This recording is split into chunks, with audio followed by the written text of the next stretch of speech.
Sim, nós estamos vivendo uma época extremamente difícil, muito complexa.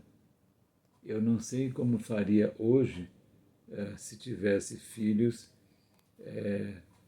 pequenos, diante de tudo que se manifesta na sociedade. Lhes confesso que me sinto de alguma maneira impotente. Não impotente do ponto de vista de tomar uma postura, não. Não se trata absolutamente disso. Mas impotente talvez de ver que aquelas célebres palavras de Rui Barbosa estejam chegando a um ponto da sua própria conclusão, que haverá um tempo em que os homens terão vergonha de ser honestos, né? Aquela publicação do Rui Barbosa. Difícil, mas necessário que a gente enfrente a verdade a qualquer custo. De frente, porque numa outra maneira. Eu vejo muitas vezes as pessoas fazerem brincadeiras com coisas extremamente graves e sérias. Nós percebemos que, de alguma maneira, o cerco vem se fechando, de alguma maneira.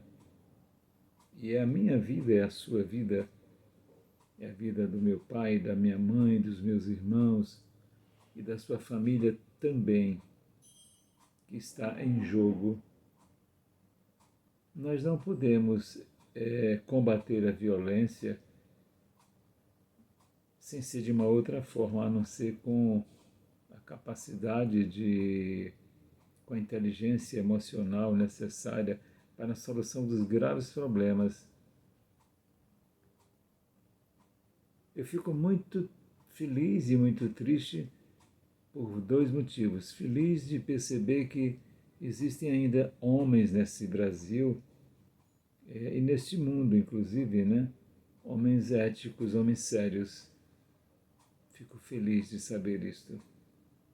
E fico triste de perceber que, mesmo sabendo que ser imoral, ser ilegal, dar lucro, é uma grande ilusão. Eu nunca vi na minha vida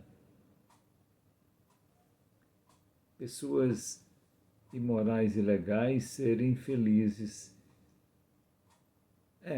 Eu digo feliz não é uma palavra que eu uso aqui, talvez até inadequada, mas em paz. A maioria delas, para se manterem nessa postura, são obrigadas a fazer uso de drogas, de coisas, de manterem-se entorpecidas. Não conseguem fazer de maneira natural. É triste a realidade que nós vemos, mas nós precisamos ter a capacidade de resistir aos maus homens, aos maus pendores, não é?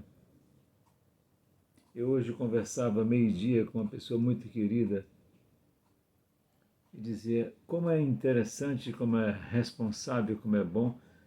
Nós temos o conhecimento do Espiritismo, não é? Que explica tantas coisas. Não fora o Espiritismo, nós não teríamos resposta para tantas perguntas. Por exemplo, como pode um homem de bem ter sob sua custódia, sob sua tutoria, sob sua responsabilidade, um filho mau caráter? Como pode?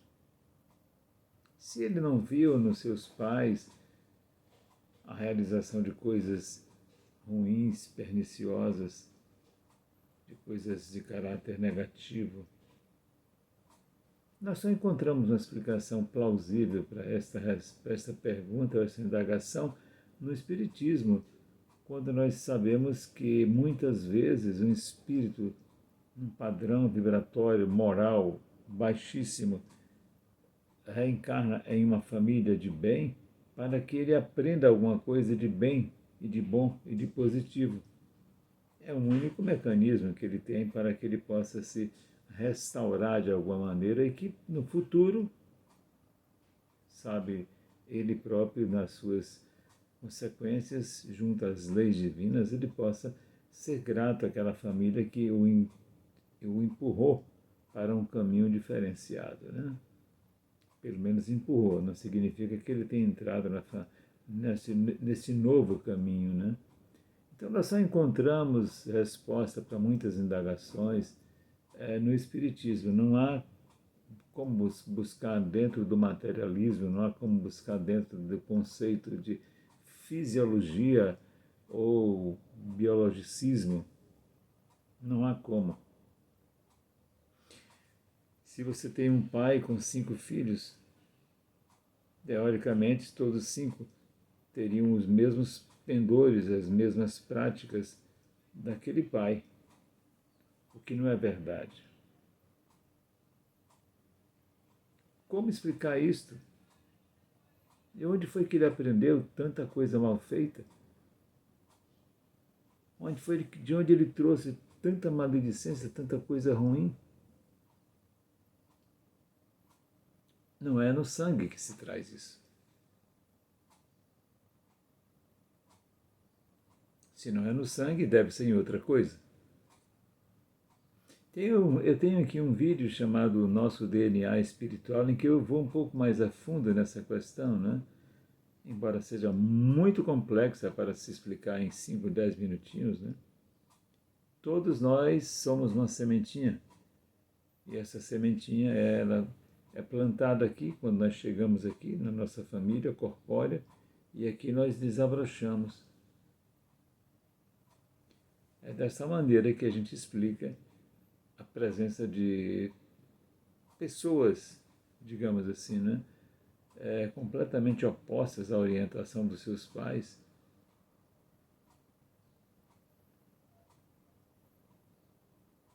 Tanto faz pai biológico quanto pai não biológico, né? Mas não há outra explicação.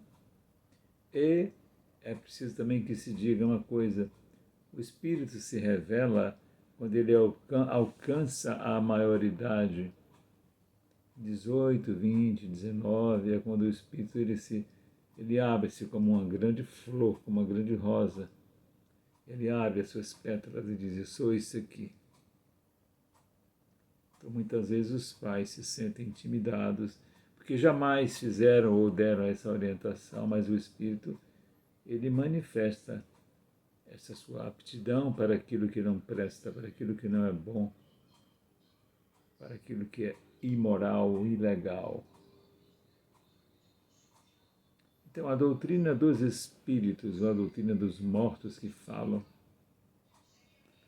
é uma riqueza em nossa vida, porque nos explica tudo aquilo que não tem explicação. Tudo aquilo que não tem explicação, eu coloco aí entre aspas, porque é uma metáfora, né? Nós encontramos sempre as respostas necessárias para as nossas indagações no Espiritismo. Essa doutrina divina, que é uma doutrina do Mestre Jesus, ela traz respostas para a maioria das indagações na vida. E eu digo a você que está pai ou que está mãe, se preocupe muito, hoje que é dia da criança, se preocupe bastante em educar esse filho de tal maneira que você não diga depois: onde foi que eu errei? Onde foi que eu errei tanto, meu Deus?